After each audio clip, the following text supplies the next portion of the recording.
आप सभी को मेरा नमस्कार। आज कुछ महत्वपूर्ण घोषणाएं मैं करने जा रहा हूं हमारे समाज के हित में। हमारा समाज हमेशा, हम सभी जानते हैं कि अहिंसा का पक्षधर रहा है, पर्यावरण प्रेमी रहा है, जीव रक्षा का अहम रक्षक रहा है। और ऐसे समाज का हिस्सा होना मैं समझता हूं मेरे लिए बहुत ही गर्व की बात है। और मैं दिल की गहराइयों से आभार व्यक्त करता हूं समाज के सभी साधु संतों का, सभी विधायक, पूर्व विधायकों का, पूर्व सांसद का, और समाज के सभी सदस्यों का, और खासतौर से पूरे समाज का, जिन्होंने मेरे पिता स्वर्गीय युग पुरुष बिश्नोई रतन चौधरी भजन लाल जी के स्वर्गवास के बाद मुझे ये इतनी बड़ी अहम संरक्षक की जिम्मेदारी सौंपी थी और एक विश्वास जताया था।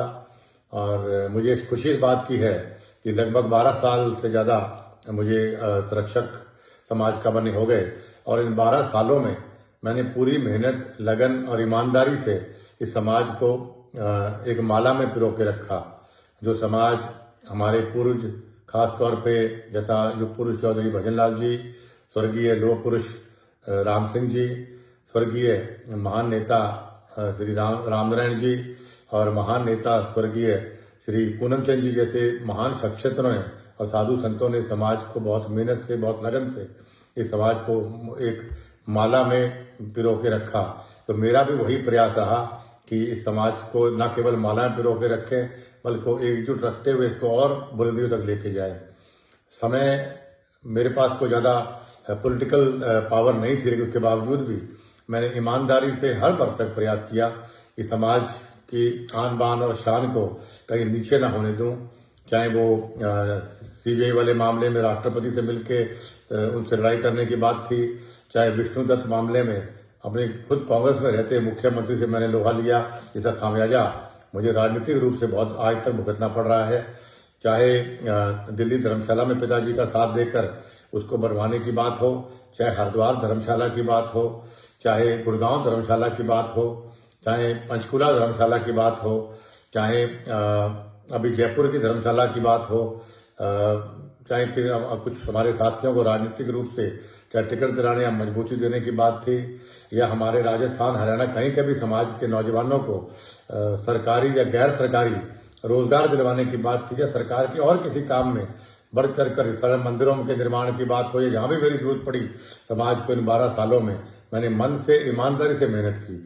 और मुझे गर्व है इस बात का कि मैं कामयाब भी रहा। और खास तौर पर अभी कुछ साथियों ने पीछे एक वहम डाला कि भाई समाज का चंदा काफ़ी लोग इसको मिसयूज करते हैं, तो हमने लगभग 3 साल पहले इसका ऑनलाइन काम शुरू मेरे कहने पर किया गया, जो आज भी ऑनलाइन है। कितना खर्चा आया, कितना लगा, और उससे पहले भी लगभग 15 या 17 साल से, मेरे बनने से पहले तक की मैंने ऑडिट प्रधानों का कई जगह ऑडिट करवाइए ताकि साथ रहे। और आगे भी जो कमेटियां बने उनसे मेरी प्रार्थना है कि आप भी अभी से लेके पीछे तक की 15 साल, 20 साल, 25 साल तक के सारा आय और व्यय आप इसको ऑडिट अलग अलग सीए से, अलग अलग कंपनियों से करवाइए, और उसको ऑनलाइन डालिए जरूर, ताकि लोगों को पता लगे कि समाज का पैसा दुरुपयोग हुआ कि नहीं हुआ, किसने लिया, किसने नहीं लिया। और मैं दावे से कहता हूं कि भाई, और फख्र से कहता हूं कि हमने समाज को अपने चारों ओर से जो भी हम दे पाए, छोटा मोटा सहयोग, वो हमने दिया। कभी समाज के पैसे का हमने एक कप चाय भी नहीं पी। मेरा दावा है, पिताजी का फोटो सामने, उसको हाजिर हाजिर जान के मैं कहता हूं। और जो आज घोषणा हमने कल करी थी, उसमें पहली घोषणा जो हमने करी थी वो हमने चुनाव डिक्लेयर की करी थी, क्योंकि बहुत लंबी मांग चुनाव करवाने की लोगों की रही कि चुनाव होने चाहिए। मैं भी लोकतंत्र में विश्वास करता हूं, और मैं नौजवान साथियों को खास तौर पर बताना चाहता हूं, जब से हमारा समाज बना, जहां तक मुझे नॉलेज है, इस समाज में कभी भी चुनाव नहीं हुए। और एक बार मुकाम में बैठा था तो स्वर्गीय चौधरी भजन लाल जी, राम सिंह जी और रामनारायण जी कुछ साथी बैठे हुए थे हमारे साथ। तो उस दिन मैंने पिताजी से पूछ लिया, सबसे पूछ लिया कि भाई क्या कारण है कि हम चुनाव नहीं करवाते समाज में। तो एकमत होकर सबने ये बात बोली कि जो समाज अगर सर्वसम्मति से कोई फैसला करता है, उससे बढ़िया कोई फैसला नहीं हो सकता कि एकजुटता रहती है समाज के अंदर। इसलिए और जिस दिन एकजुटता नहीं रहेगी उस दिन चुनाव कराएंगे, ताकि सर्वसम्मति नहीं बनेगी, चुनाव होने चाहिए।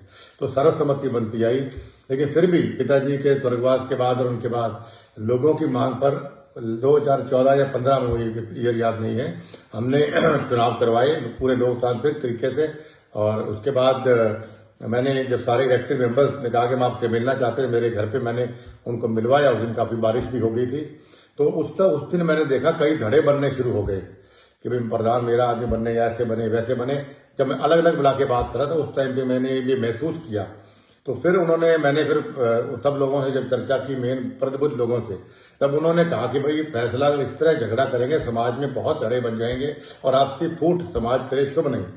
तो उन्होंने मेरे ऊपर छोड़ा। तो उस वक्त मैंने फिर हीरा राम जी को, उस वक्त अध्यक्ष, सभी की राय लेके मनोज से काफी लोगों से मैंने पूछा कि भाई किसको देखा। सबने कहा कि ये ठीक है, ये नाम हमने कुछ रखे। तो हीरा राम भवाल जी सबसे अच्छे ईमानदार व्यक्ति थे, उनका नाम सबने कहा, तो उसको हमने अनाउंस किया। और उसके बाद कोविड आ गया, तो कोविड 1, कोविड 2 आया, तो ये इलेक्शन आगे जाता रहा। तो अभी हमने फिर कल सुबह चुनाव की घोषणा की, और इस चुनाव में हम समझते हैं पूरी पारदर्शिता हो, इसके लिए हमने हमारे पीठेश्वर स्वामी रामानंद जी की चेयरमैनी में एक कमेटी बनाई है 29 मेंबरों की, जिसमें स्वामी रामानंद जी हमारे अध्यक्ष रहेंगे। चुनाव करवाओं उनकी देखरेख में चुनाव होगा। और उनके साथ अखिल भारतीय बिश्नोई महासभा के हमारे राष्ट्रीय अध्यक्ष जो परशुराम जी हैं, वो उनके साथ वाइस चेयरमैन होंगे। साथ में 27 मेंबर्स होंगे। और श्री SK बिश्नोई जी जो बहुत ही प्रसिद्ध समाज सेवी भी हैं, लॉयर भी हैं हमारे समाज के, लीगल ओपिनियन के लिए उनको सबसे राय लेकर हमने नियुक्त किया। और इन सभी से मेरी प्रार्थना है कि 1 मार्च मतलब फागुनी मेले से पहले हमारा नया कमेटी बन जानी चाहिए, चुनाव पारदर्शिता से होकर, और नया अध्यक्ष भी बन जाना चाहिए। और मेरी सभी जो नए इलेक्ट मेंबर होंगे उनसे मेरी हाथ जोड़ के प्रार्थना है, प्लीज आप ऐसा अध्यक्ष चुनिए जो अध्यक्ष जो समाज का जोड़ने का काम करे, तोड़ने का काम ना करे, जो अध्यक्ष 29 नियमों को अपना का सम्मान करता हो, जिसके लिए समाज सर्वप्रिय हो स्वार्थ से ज्यादा, ऐसा अध्यक्ष आपको चुनना चाहिए। जो नशा ना करता हो, जो अध्यक्ष माँ और बेटियों को अच्छी तरह से देखता हो और ईमानदार अध्यक्ष हो, उस आदमी को आप अध्यक्ष चुनिएगा। हमारे समाज के भविष्य और बच्चों के भविष्य का सवाल, ये मेरी पहली प्रार्थना भी है, पहली घोषणा भी हमने कल इस बात की हमने करी थी कि भाई हम चुनाव डिक्लेयर करते हैं। आज से चुनाव की प्रक्रिया शुरू, सारा का सारा पावर स्वामी रामानंद जी के पास है। स्वामी रामानंद जी की देखरेख में सारा चुनाव होगा। उनसे प्रार्थना जल्दी से मीटिंग बुलाकर वो अपने आगे चुनाव की प्रतिक्रिया वो शुरू कर दें। और उसके बाद मैं आपको दूसरी जो घोषणा हमने करी थी कि भाई हमें सब प्रभुजनों से बात करके हमने ये फैसला किया कि भाई समाज में हमें कोई संरक्षक, हमें कोई ऐसा व्यक्ति और बना देखना चाहिए, क्योंकि मैंने कहा कि मैं ज्यादा समय समाज को मैं नहीं दे पाऊंगा। तो हमने यही बात कही कि भाई तो फिर किसको हम संरक्षक का रूप दिया जाए।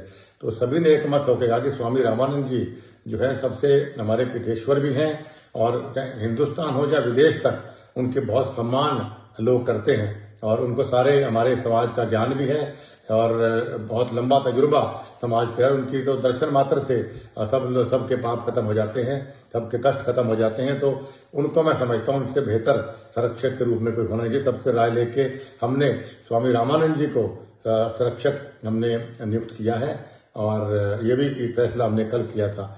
और बाकी जहाँ तक मेरी बात है, मैं अपना यही कह सकता हूँ कि मैं कभी पद का लालची नहीं रहा। सभी जानते हैं कि 2000 जब मैंने ऐसी देर की बात उठाई थी, तब मुझे कांग्रेस पार्टी ने लालच के रूप में केंद्रीय मंत्री की पेशकश की थी। मैंने सारे अखबारों में छपा था कि मैंने उसको डिनाई किया था। फिर डेप्यूटी CM की मुझे पेशकश की गई थी। तो मैंने कहा कि भाई मैं बिकाऊ, कुलदीप बिश्नोई और बिश्नोई समाज का कोई भी आदमी बिकाऊ नहीं हो सकता। तो मेरे लिए सिद्धांत सर्वप्रिय हैं। तो मैंने मैंने वो भी केंद्रीय मंत्री पर ठुकराया, फिर मैंने उप मुख्यमंत्री पर ठुकराया। उसके बाद मुझे पहले अखिल भारतीय बिश्नोई महासभा का मुझे अध्यक्ष नियुक्त किया गया। मैं बनना नहीं चाहता था, लेकिन मुझे जबरदस्ती बनाया गया। तो मैंने चार्ज लेके साल या सवा साल में मैंने खुद इस्तीफा दिया। और उसके बाद बहुत ही प्रसिद्ध और बहुत ही पॉपुलर मलखान सिंह जी अध्यक्ष बने। और उसके बाद पिताजी के स्वर्गवास के बाद सर्वसम्मति साधु संतों ने और सभी लोगों ने मुझे अखिल भारतीय बिश्नोई महासभा का संरक्षक नियुक्त किया। तो मैंने तुरंत प्रभाव से अपना इस्तीफा भेजा। रिकॉर्ड की बात है, उस वक्त की कार्यकारिणी से पूछा जा सकता है। मैं लिखित में कहा कि मैं संरक्षक नहीं बनना चाहता हूं, मैं ऐसे पद पे नहीं बैठना चाहता जहां चौधरी भजन लाल जी जैसे महान विभूति बैठे हों। मैं तो उनके मुकाबले में कण भी नहीं हूं।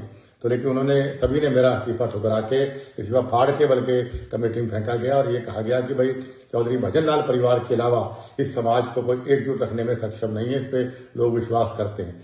और जैसा मैंने पहले कहा कि भाई 12 साल से मैंने बड़ी ईमानदारी से इस समाज को आगे चलाया है।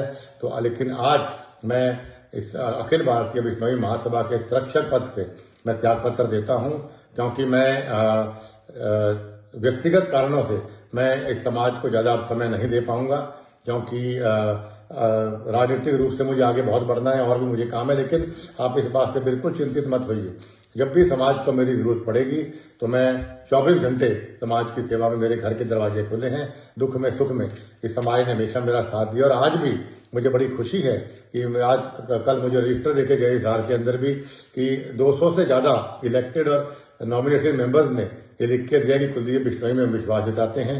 और जो हमारी कमेटी है 21 मेंबर की, एक का हमारे स्वर्गवास हो गया, उनमें से 20 में से 14 लोगों ने भी ये आस्था जताई, विश्वास जताया कि भाई कुलदीप बिश्नोई हमारे संरक्षक है और रहेंगे। मैं उनका भी और समाज के लोगों का दिल की गहराइयों से मैं आभार व्यक्त करता हूं कि आपने चौधरी भजन लाल जी पे और उसके बाद मुझ पे आपने विश्वास जताया। और उम्मीद करता हूं कि आपके चौधरी भजन लाल जी ने भी और मैंने भी आपकी अपेक्षाओं पे, आपकी आशाओं पे हम खरे उतरे। और आगे भी मैं आपसे यही कहना चाहता हूं कि समाज को जहां भी मेरी जरूरत पड़ेगी, आधी रात कुलदीप बिश्नोई हाजिर है। और ईश्वर से प्रार्थना करता हूं कि जो लोग ये वीडियो देख रहे हैं, गुरु महाराज उनके स्नेह, अपने स्नेह का हाथ, प्यार का हाथ, आशीर्वाद का हाथ हमेशा मेरे बिश्नोई समाज के ऊपर बनाए रखे। बोलो गुरु जम्बेश्वर भगवान की जय।